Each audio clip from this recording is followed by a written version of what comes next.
संतोष मगर official या आपल्या YouTube चॅनलमध्ये स्वागत आहे। मित्रांनो, चॅनलला सबस्क्राईब केलं नसेल तर सबस्क्राईब करायला विसरू नका। शिक्षक भरती व शैक्षणिक घडामोडी संदर्भातले अपडेट आपण या चॅनलला पाहतो। मित्रांनो, खरं तर सध्या ज्या प्रस्तावित शिक्षक संघटना आहेत या शिक्षक संघटनेची भीती ही सरकारला राहिली का नाही हा प्रश्न या ठिकाणी मला विचारावासा वाटतो। कारण निवडणुकीच्या तोंडावरती महाराष्ट्र सरकारने जो काही निर्णय घेतलेला आहे तो निर्णय अतिशय चुकीचा निर्णय आहे आणि त्या निर्णयाला विरोध म्हणून खरं तर कालपासून शिक्षक संघटनेनं महाराष्ट्रभर रान पेटवणं अपेक्षित असताना कुठलीही शिक्षक संघटना किंवा विद्यार्थी संघटना या निर्णयाच्या विरोधामध्ये बोलताना दिसत नाही आहे। कारण सध्या तरी आम्ही जॉईन असलो तरी आगामी काळामध्ये ज्या भरत्या आहेत किंवा जे उमेदवार आता नोकरीमध्ये येण्यासाठी इच्छुक आहेत, जे उमेदवार आहेत जे भरतीमधले आहेत, अशा उमेदवारांसाठीचा हा घातक निर्णय तर सर्वांना कळालेच असेल। तो निर्णय म्हणजे डी.एड. बी.एड. धारकांना किंवा सेवानिवृत्त शिक्षकांना 20 पटसंख्यापेक्षा कमी असणाऱ्या शाळेवरती त्या ठिकाणी त्यांना नोकरी देण्याच्या संदर्भातला आहे किंवा तात्पुरतं जे कंत्राटी भरती आहे ती कंत्राटी भरती करण्याच्या संदर्भातला हा निर्णय आहे। खरं तर कालपासून मला अनेक चॅनलचे फोन आले, मी त्यांनासुद्धा यावरती निषेध व्यक्त केलेला आहे। मी सुद्धा यांना सांगितले की हा निर्णय खूप चुकीचा आहे। अनेक पत्रकारांनी यांच्या बातम्याही लावल्या, परंतु हा निर्णय फक्त इथपर्यंतच नाही की याचा भविष्यामध्ये काय दुर्गामी परिणाम होणार आहे। खरं म्हणजे जे उमेदवार आता शिक्षक होऊ पाहत आहात त्या उमेदवारांसाठीचा हा सर्वात मोठा आणि त्यानंतर त्यांच्यासाठीच आहे, परंतु त्यापेक्षाही गुणवत्ता जी डावलली जाते किंवा शैक्षणिक जे लहान मुलं आहेत त्या लहान मुलांचं गुणवत्ता त्या ठिकाणी निश्चितपणे याला छेद बसणार आहे।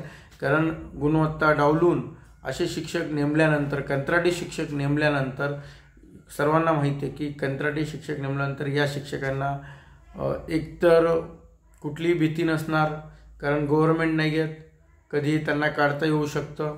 त्याच्यामध्ये ते कुठल्याही 15,000 व्यतिरिक्त कुठल्याही शासकीय योजना म्हणजे शासकीय जे लाभ भत्ते किंवा अनेक गोष्टी आहेत यासाठी ते पात्र नसणार, अशा अनेक गोष्टी त्या शासन निर्णयामध्ये सांगितलेल्या आहेत।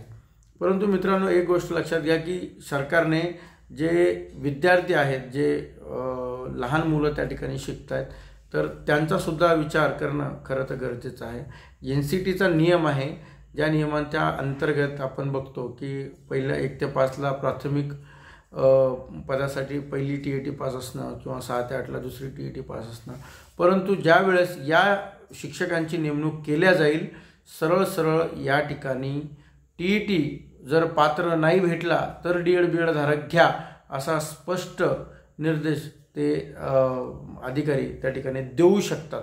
मग आता माझ्यासारख्या अनेक शाळा दुर्गम भागामध्ये आहेत, आम्ही बघितलं आहे की त्या ठिकाणी D.एड. बी.एड. असणारे मुलं हे क्वचित सापडतात, जरी असले तर ते अनेक जण मुंबईमध्ये असतील किंवा बाहेर असतील। तर अशा परिस्थितीमध्ये अशा दुर्गम भागामध्ये कोणी काम करायचं आणि जरी काम करत असेल तर 15,000 रुपयामध्ये त्या सर्व गोष्टी त्याला मॅनेज करणं आणि यामध्ये अनेक गोष्टी घडू शकतात। कारण सरपंचाच्या जवळचं कोणी असेल, कोणी पोलीस पाटलांच्या जवळचं असेल, तो म्हणाल याला घ्या, परत तो म्हणाल त्याला घ्या, म्हणजे हे जे काही आपण लॉबिंग म्हणतो। कारण मी आत्ता बघितलं आहे की मुख्यमंत्री जे युवा योजना आहे त्यामध्ये सुद्धा अनेक मुलांनी त्यांच्या डिटेल्स मला पाठवल्या होत्या की सर तुम्ही यांना बोला, त्यांना MA वाला घेतला आहे, आमचा D.एड. वाला घेतला नाही आपला। म्हणजे काय तर ती 15,000 रुपयासाठी सुद्धा या ठिकाणी गाव पातळीवरती राजकारण व्हायला सुरुवात होईल। जवळपासचे जे काही आहेत नेत्यांच्या त्यांना त्या ठिकाणी घ्या अशा सूचना येतील। मग असे कॅन्डिडेट जर लागल्यानंतर त्या ठिकाणचा परमनंट शिक्षक आहे त्यावरती सुद्धा याचा वेगळा परिणाम होऊ शकतो। याचा सुद्धा विचार अजून कोणी केलेला दिसत नाही आहे, परंतु नक्की सांगतो की विद्यार्थ्याची गुणवत्ताही डावलल्या जाईल आणि यामध्ये अनेक अडचणी त्या ठिकाणी येऊ शकतात। आपण आत्ता बघितले असेल की सखी सावित्री जे काही कमिटी आहे ती कमिटी सर्व शाळांना स्थापन करायला लावली आणि त्या पद्धतीनं जे सुरक्षा आहे CCTV कॅमेरे लावा, हे करा, अशा अनेक सूचना त्या ठिकाणी सरकारकडनं जिल्हा परिषदेला देण्यात आलेल्या आहेत किंवा या पद्धतीने करा। आता ज्या बदलापूरमध्ये ही घटना घडली तो उमेदवार हा कंत्राटी बेसवरतीच काम करणारा उमेदवार होता। उद्या विचार करा की एखाद्या शाळेवरती जर असा प्रकार घडला तर त्या ठिकाणी याला जबाबदार कोण असणार? उद्या त्या ठिकाणी रेग्युलर असणारा शिक्षक तोही अडचणीत येऊ शकतो। त्यानंतर गावामधले किंवा बाकीच्या गोष्टी जे काही तिथले तेही अडचणीत येऊ शकतात, कारण असे कॅन्डिडेट जे फक्त कंत्राटी बेसवरती काम करतात त्यांना कुठलाही धाक नसणार, त्यांना कुठल्याही सुविधा नसल्याकारणाने ते उद्या जे करंट शिक्षक आहेत त्यांच्यावरती दबाव टाकतील की माझी निवड सरपंचाने केली आहे, मग असंच करा तसंच करा, मी 4 दिवस येणारच। म्हणजे या गोष्टी मी काय भविष्यात होऊ शकतं या गोष्टी मी तुम्हाला सांगतोय। दुसरी गोष्ट आहे की TET पास नसल्यामुळं अनेक उमेदवार TET पास नसेल मग D.Ed बेळवाला घ्या अशाही सूचना येतील। त्यामुळे इथेही NCTचा रूल्स ब्रेकडाऊन करण्याचं काम गव्हर्नमेंटनं केलेलं आहे आणि ते त्या ठिकाणी होण्याची शक्यता आहे। या निर्णयाचा दुष्परिणाम हा पुढील याद्यावरती निश्चितपणे होऊ शकतो, कारण अनेक शाळेमध्ये अजून शिक्षक उपलब्ध नाही आहेत। खरं तर निवडणुकीच्या तोंडावरती कंत्राटी बेसची भरती करून विद्यार्थ्यांना तात्पुरतं खुश म्हणजे बेरोजगारांना तात्पुरतं खुश करण्याचा काम या ठिकाणी दिसतंय, कारण अनेक शिक्षक जे आहेत, अनेक विद्यार्थी जे आहेत, अनेक विद्यार्थी सेकंड फेजची वाट बघताय की सेकंड फेज होईल, त्यामध्ये भरती होईल।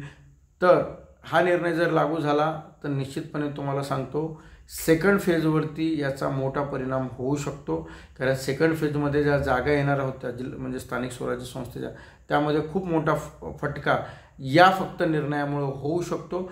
मागे सुद्धा पवित्र पोर्टलची भरती करायच्या आधी 6 महिन्यासाठी किंवा पवित्र पोर्टलचे उमेदवार येईपर्यंत ही भरती करण्यात येईल असं त्यावेळेसचा तो GR होता आणि भरती प्रक्रिया तुम्हाला माहीत असेल की 1 वर्ष पूर्ण भरती प्रक्रिया लांबणीवर गेली होती। आत्तासुद्धा अशाच पद्धतीचा GR आल्यामुळं सेकंड टप्पा असेल किंवा फेज असेल ही भरती होईल का हा या ठिकाणी आता प्रश्नचिन्ह उपस्थित झालेला आहे। कारण बघायचं झालं तर आमच्या आता इलेक्शनच्या ट्रेनिंग सुरू झालेल्या आहेत, माहिती मागवण्याचं सुरू आहे, त्यानंतर कर्मचाऱ्यांची जो डेटा आहे तो डेटा अपडेट करण्याचं काम सुरू आहे, माहिती देण्याचं काम सुरू आहे आणि लवकरच ही माहिती मिळाल्यानंतर ट्रेनिंग सुरू होतील आणि ते ट्रेनिंग झाल्यानंतर म्हणजे ट्रेनिंग एकदा सुरू झाले की समजून जायचं की इलेक्शन जवळ आलेलं आहे, कारण आता माहिती मागवल्या जाते। त्यामुळं इथून पुढे इलेक्शन असतील आणि सेकंड टप्पा अनेक उमेदवाराचे यूट्यूबचे व्हिडिओ येत आहे, परंतु अनेक वेगवेगळी चुकीची माहिती देताना या ठिकाणी मला स्पष्टपणे दिसतंय। शिक्षण सेवक रद्दच्या बाबतीमध्ये असो किंवा सेकंड फेजच्या बाबतीमध्ये असो, थेट मंत्रालयातून माहिती, थेट आयुक्तालयातून माहिती, अशा पद्धतीचे व्हिडिओ टाकून विद्यार्थ्यांची दिशाभूल करण्याचं काम या ठिकाणी सुरू आहे। परंतु जी माहिती माझ्यापर्यंत आहे, जी माहिती खरी आहे ती माहिती आपल्यापर्यंत देण्याचं काम आजपर्यंत संघटनेच्या माध्यमातून मी केलं आहे। ही सुद्धा माहिती तुमच्यापर्यंत देतोय। ही सेकंड फेज या निर्णयामुळं निश्चितपणे थांबणार आणि इलेक्शन झाल्यानंतर अनेक जण म्हणतात की थर्ड टेटचं सुद्धा नियोजन त्या ठिकाणी नाही आहे, फक्त सेकंड फेज जो आहे तो सेकंड फेजसुद्धा इलेक्शनच्या आधी होण्याचे चान्सेस आता दिसत नाही आहेत। 15 तारखेच्या नंतर आम्ही पोर्टलला अपडेशनची संधी देऊ असं सांगितलेलं असलं तरी अजूनसुद्धा शालेय शिक्षण विभागाकडनं कुठलीही माहिती वॅकंट पोस्टची मागितलेली नाही आहे। त्यामुळं याला वेळ 100% लागू शकतो, एवढंच या व्हिडिओच्या माध्यमातून सांगतो। अनेक जण म्हणतात की सर निगेटिव्ह अजिबात नाही, ज्या गोष्टी खऱ्या आहेत रिअल आहेत ते रिअल सांगण्याचं माझं काम आहे। अनेक जण खोटे आश्वासनं किंवा सकारात्मक सांगून यूट्यूबला माहिती देऊन व्ह्यूज वाढवणे किंवा मुलांना काहीतरी चुकीची माहिती देण्याचं काम करत असतील, परंतु या व्हिडिओच्या माध्यमातून जी खरी माहिती आहे तेवढी खरी माहिती देण्याचं काम आपण करतोय। या व्हिडिओला जास्तीत जास्त अभियोग्यताधारकापर्यंत पोहोचा आणि या निर्णयाला तात्काळ विरोध करा. जर विरोध झाला नाही तर पुढची आगामी भरती होईल का नाही ही शंका या ठिकाणी निश्चितपणे आहे. चॅनलला सबस्क्राईब केलं नसेल तर सबस्क्राईब करायला विसरू नका. धन्यवाद.